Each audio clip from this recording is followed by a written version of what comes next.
Yo guys, Saber here, welcome to today's video. So, this time we'll be talking a little bit more about how you can actually achieve high win rates rather than just playing a bunch of games. In the end of the video we'll still play a game, but the first part I'll try to discuss a little bit what can you actually do to get high win rates. Because as you can see right now, I'm sitting on around 70% win rate. I have most of my scores just around peak. I'm doing really well.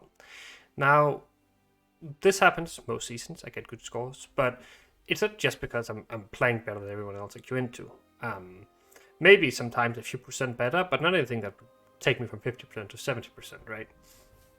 Because I am going up against most of the top players from Pro Ladder. So what I do, and what you should do as well if you want to do better on ladder, is to pay a lot of attention to what you're actually queuing and what you're queuing in against. Because, think about it this way.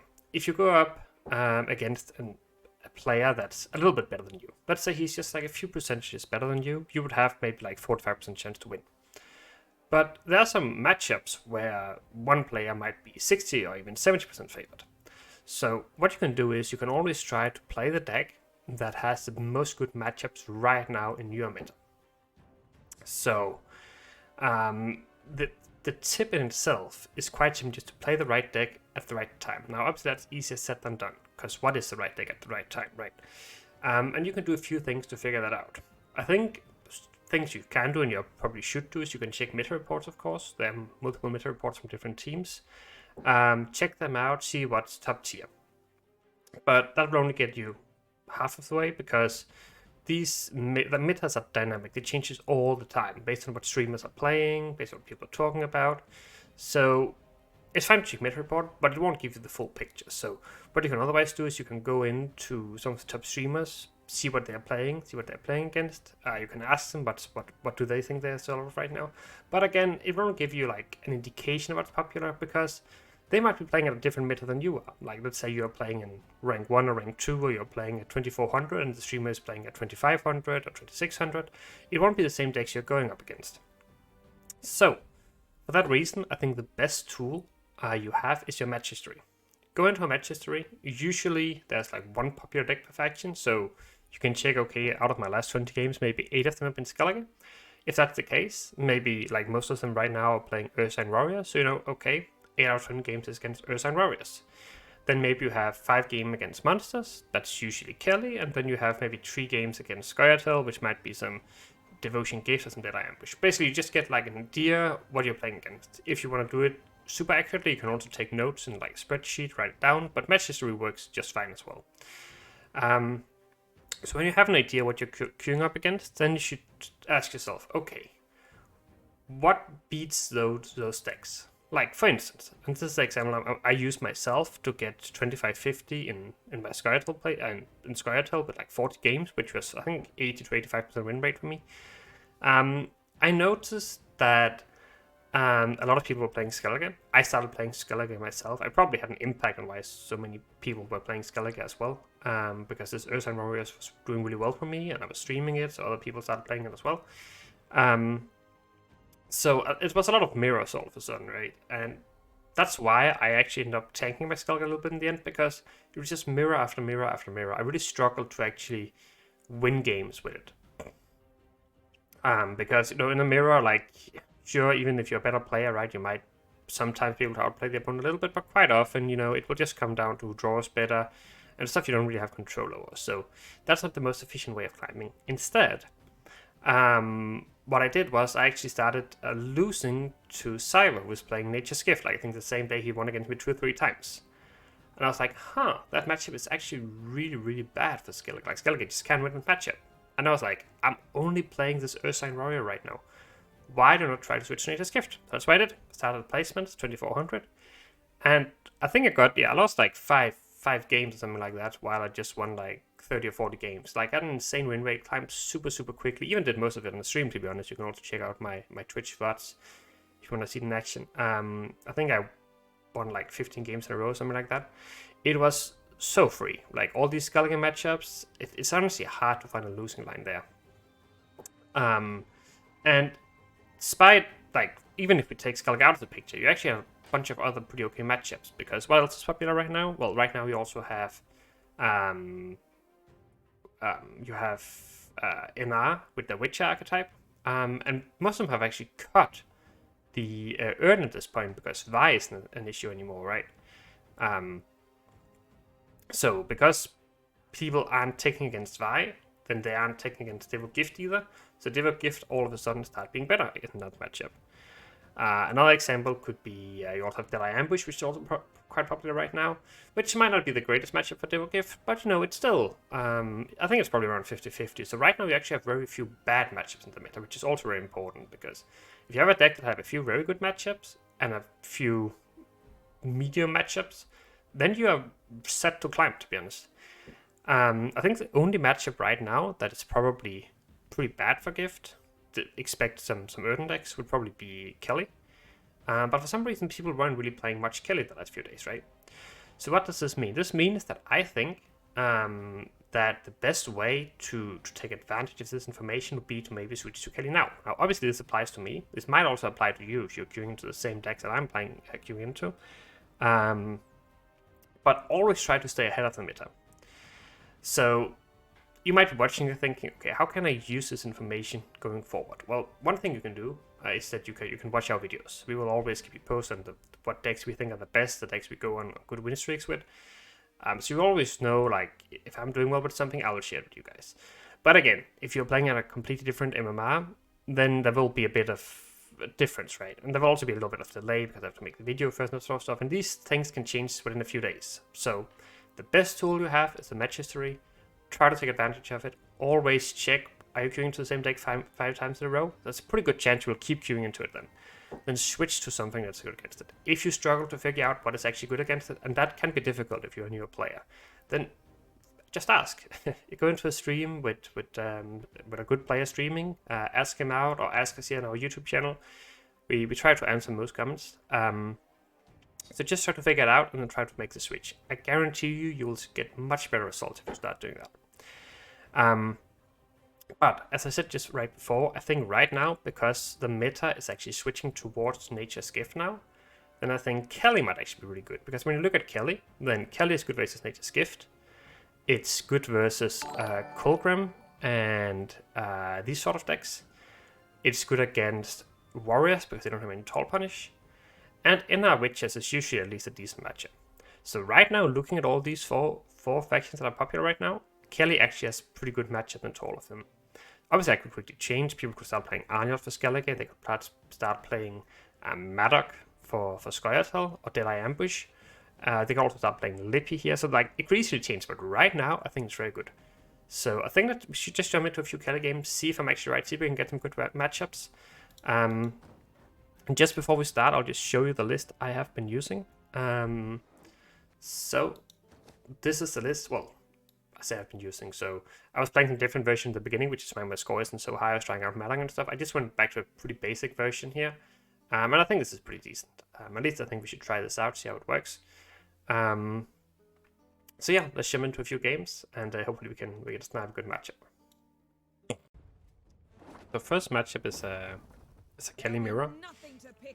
So maybe someone else has also been making the same conclusions, that this matchup is actually just really, like, this meta is very good for Kelly, so more people are starting to play Kelly now. Obviously, this was probably like the worst matchup we could queue, right? It's a mirror, because everything else just seemed to be good right now. Let's try to get rid of the Endrega Warrior. We have a combo here, so we can thin. Could start with a Nithral. Having one of these is probably not too bad. We don't need the D-bomb right now. Neuromancer is always nice to find. I could see us keeping something like this. I think I'll try to start with the Nithral. And try to see if we can apply some pressure for this. We're not running Purify in this list, so it's not the greatest mirror version, I don't think. But at least it should be difficult for him just to open dash if that's what he wants to do.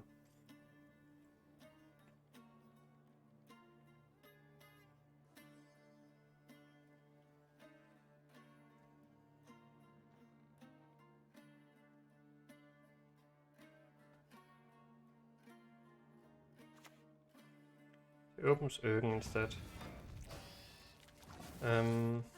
So we have a few options. I think we'll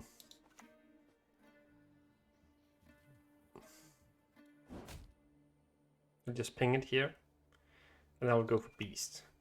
Now Beast is a commitment. I mean, we could also go for. I think the A rush in this might be making it too vulnerable to a Toll Punish. So I'll just go for this instead.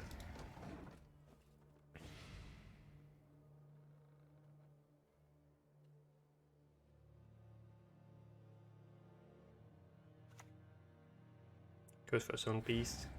And this is fine, because this we can just Thunder now. This is actually pretty convenient for us. We have to get one of his engines out, and we don't even have to use Parasite Transit, which is really nice.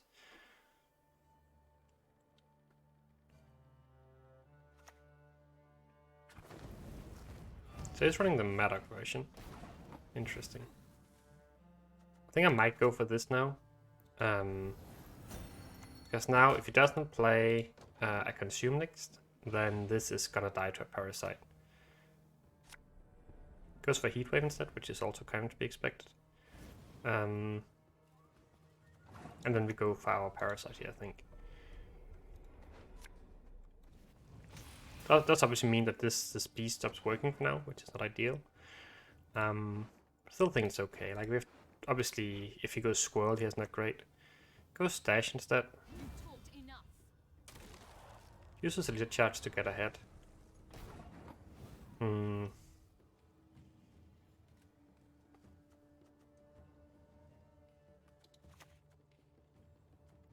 It's a little bit of an annoying situation right now. Having Ergen would have been really nice here.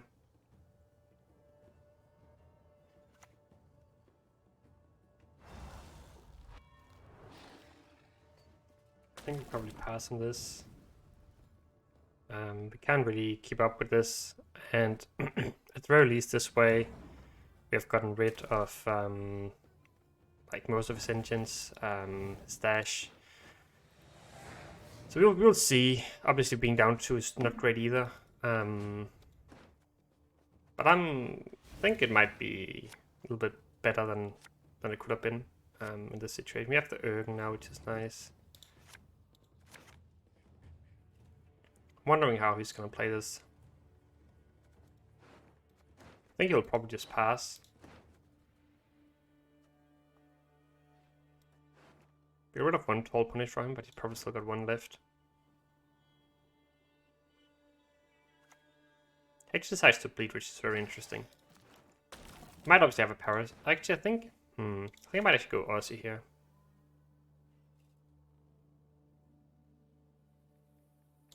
Because he doesn't have an Austral target to go back. But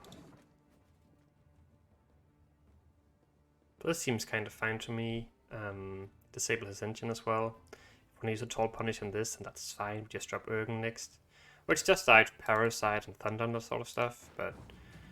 Okay, he just made that trade. I'm a little bit surprised about that, to be honest. It doesn't seem like a great trade for him. Because now we just need to protect our Ergen, and then he won't actually find a target for his Austral himself. Scott is not going to do much. Not the greatest draws here. Dash is nice. I think we get rid of one consumer as well. We would obviously like to to not find the Fucklet. Debomb is not great either. The buff cast, the Kelly, Parasite, this sort of stuff would have been good. Heatwave, sorry. So how do we do this? I think we go Defender first.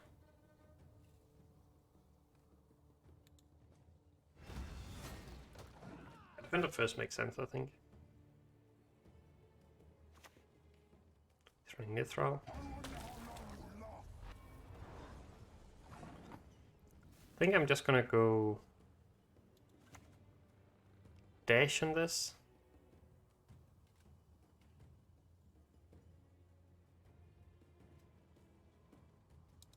Maybe just go Wrath on it though.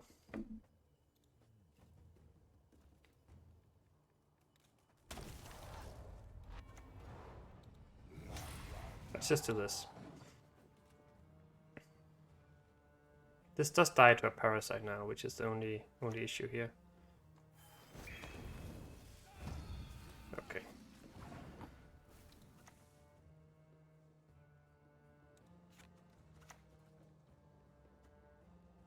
I'm gonna go for this now, plus leader charge.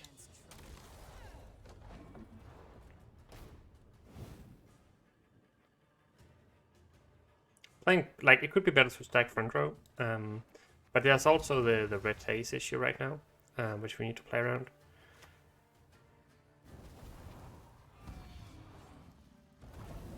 So he has 3 additional damage reach now. I think we unfortunately just have to use this buff here. Which is a little bit of an overcommitment as well, of course. Might go Kelly here, activate and go Kelly. Could be an interesting line from him. Does that, okay. But this should guarantee that my my dash goes through here. I mean, I guess he's still got 1 turn to kill it, if he wants to do that. Just wondering, like, do I actually want to punish that right now? With a heat wave? Because I can if I want to pretty easily. I'm just wondering, am I actually better off doing something else maybe? I think I'll do it for now.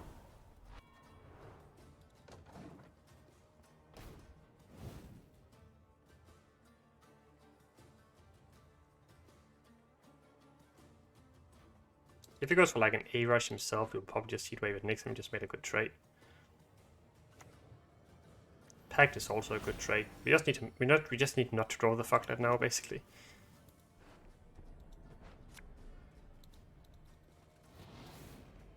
This, no fucklet. Not the greatest pull, but I mean it's still okay. It's not a fucklet, so that's a success in itself. If he has an Oswald, it's right now playing for 8 points in Defender. He might have a red haze, which is basically bricked right now.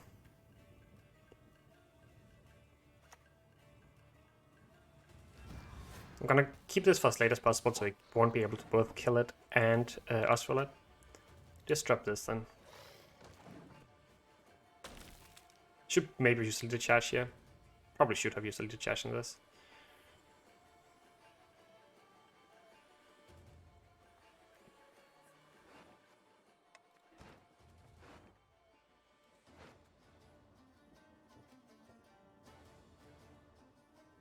I think as long as we don't give him a huge red haze, we're probably gonna be okay. He has to go front row with this, right? That's his best target for my Defender. He goes for a smaller target in the back to get protection. Interesting. Gonna drop Fucklet now then, I think. So the way we are playing this, obviously the downside is that he will be able to red haze my last play. But hopefully we'll still be able to... Yeah, he goes for that, to be expected. So now we go for... We actually have to go for this back row, right? Which doesn't, because if another red haze, this dies anyway. So this just makes sense, I think, because we don't want to like die to random Medoc. We do this, and then we see that we have the points. We should beat another red haze here.